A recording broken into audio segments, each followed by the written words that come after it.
If you know the concept of photoelectric effect, it is well and good.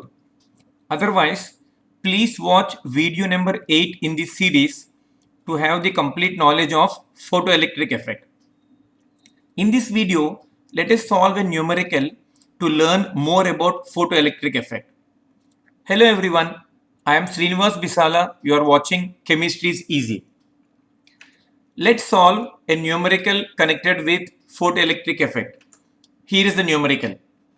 The work function of a metal is given as 4.2 electron volt, and if the radiation of 2000 angstrom units fall on the metal surface, then we need to find out the kinetic energy of the photoelectron.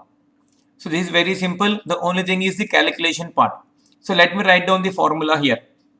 We know that the energy of the incident light,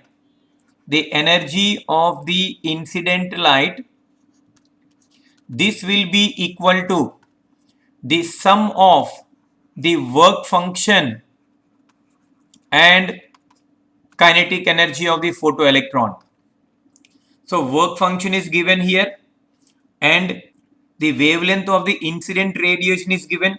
So from that value we can calculate the energy of the incident light. So we will be getting the kinetic energy. Let's solve this. Here in terms of wavelength, the energy of the incident light I will write like this, hc by lambda, and that is equal to the threshold energy or the work function as it is directly given. So I'm writing in terms of words, that is work function plus kinetic energy. Now let's solve this particular part.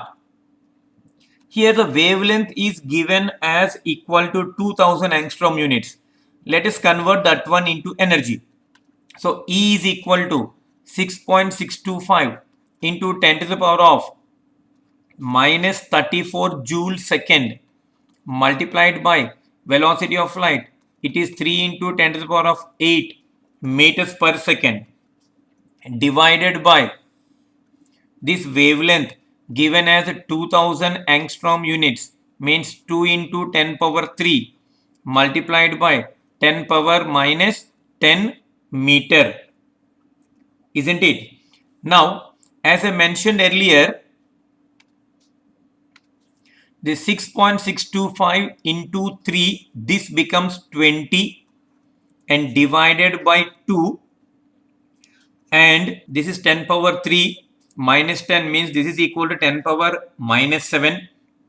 When this 10 power minus 7 comes to numerator, it becomes 10 power plus 7, and plus 7 plus 8 it is 15, and minus 34 plus 15, this is nothing but equal to 10 power minus 19.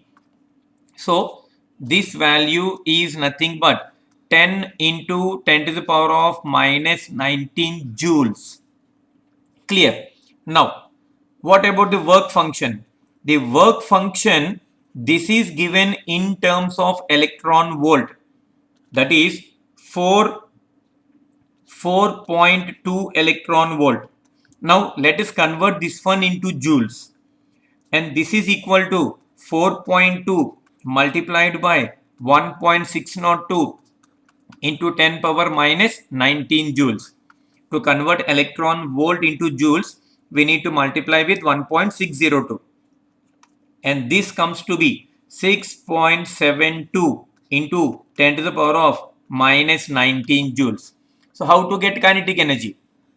We get kinetic energy by subtracting work function from this particular value, isn't it? So therefore kinetic energy is nothing but equal to 10 into 10 to the power of minus 19 joules minus 6.72 into 10 to the power of minus 19 joules.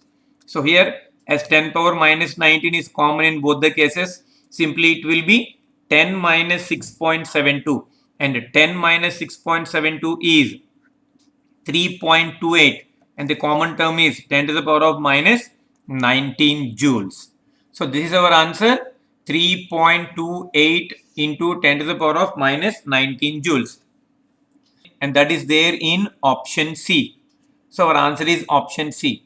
So what we have done here is we converted the given wavelength of the incident light into energy, and that too in terms of joules, and we converted the work function or the threshold energy given in electron volts to joules, and subtracting one from the other we will be getting the kinetic energy of the photoelectron. And that is about this numerical. I think it's very clear now how to use the concept of photoelectric effect for solving numerical. Let's meet again. Thank you.